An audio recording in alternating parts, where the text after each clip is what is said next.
Bharat mobility global expo 2025ರಲ್ಲಿ ವಿಶೇಷ ರೀತಿಯ ಕಾರುಗಳನ್ನು ಅನಾವರಣ ಮಾಡಲಾಗಿದೆ.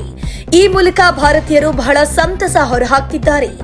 ಏರುತ್ತಿರುವ ಪೆಟ್ರೋಲ್ ದರದ ನಡುವೆ ಇವಿ ವಾಹನಗಳಿಗೆ ಬೇಡಿಕೆ ಹೆಚ್ಚಾಗ್ತಾನೆ ಇದೆ. ಆದರೆ ಇವಿ ವಾಹನಗಳ ಬೆಲೆ ಏನೂ ಕಡಿಮೆ ಇಲ್ಲ.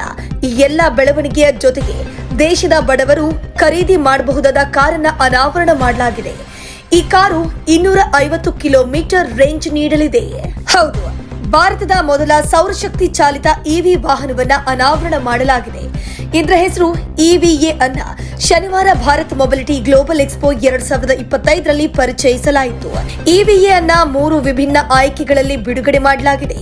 9 ಕಿಲೋವ್ಯಾಟ್ ನೋವಾ, 12.6 ಕಿಲೋವ್ಯಾಟ್ ಸ್ಟೆಲ್ಲಾ ಮತ್ತು 18 ಕಿಲೋವ್ಯಾಟ್ ವೇಗವನ್ನ ಬಿಡುಗಡೆ ಮಾಡಲಾಗಿದೆ.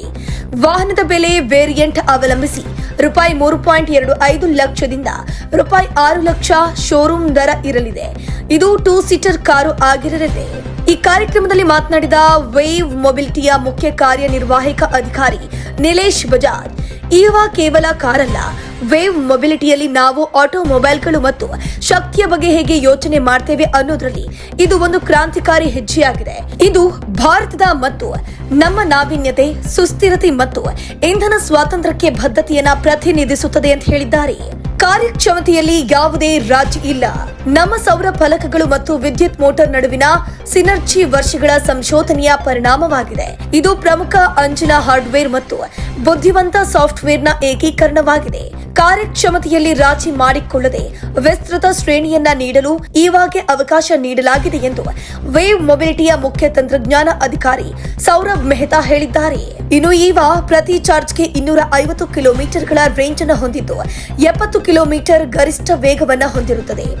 ಇದು ನಗರ ಪ್ರವಾಸಿಗಳಿಗೆ ಸೂಕ್ತವಾಗಿದೆ ಅಂತ ಕಂಪನಿ ಹೇಳಿಕೊಂಡಿದೆ. ಕಂಪನಿಯು 2026ರ ಮಧ್ಯಭಾಗದ ವೇಳೆ ಇದರ ವಾಣಿಜ್ಯ ಉತ್ಪಾದನೆಯನ್ನ ಪ್ರಾರಂಭಿಸಲು ಯೋಜಿಸಿದೆ. ಅದೇ ವರ್ಷದ ದ್ವಿತೀಯಾರ್ಧದಲ್ಲಿ ವಿತರಣೆಗಳು ಪ್ರಾರಂಭವಾಗುತ್ತದೆ ಎಂದು ತಿಳಿಸಿದೆ. ಆರಂಭದಲ್ಲಿ ಈ ವಾಹನವು 5 ನಗರಗಳಲ್ಲಿ ಮಾತ್ರ ಲಭ್ಯವಿರುತ್ತೆ. ಪೂರ್ವ ಬುಕಿಂಗ್ ಆರಂಭ. ಈ ತಿಂಗಳು ವಾಹನದ ಪೂರ್ವ ಬುಕಿಂಗ್ ಆರಂಭವಾಗಿದೆ.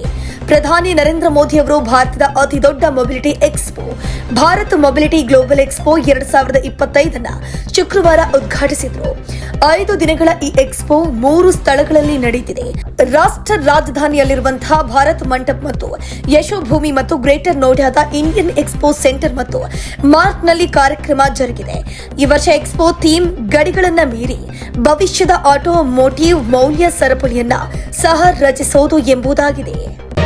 ಮತ್ತಷ್ಟು ಸುದ್ದಿಗಳಿಗಾಗಿ ನೋಡ್ತಾ ಇರಿ ಪಬ್ಲಿಕ್ ನ್ಯೂಸ್ 24x7. ಇದು ಸತ್ಯದ ಧ್ವನಿ.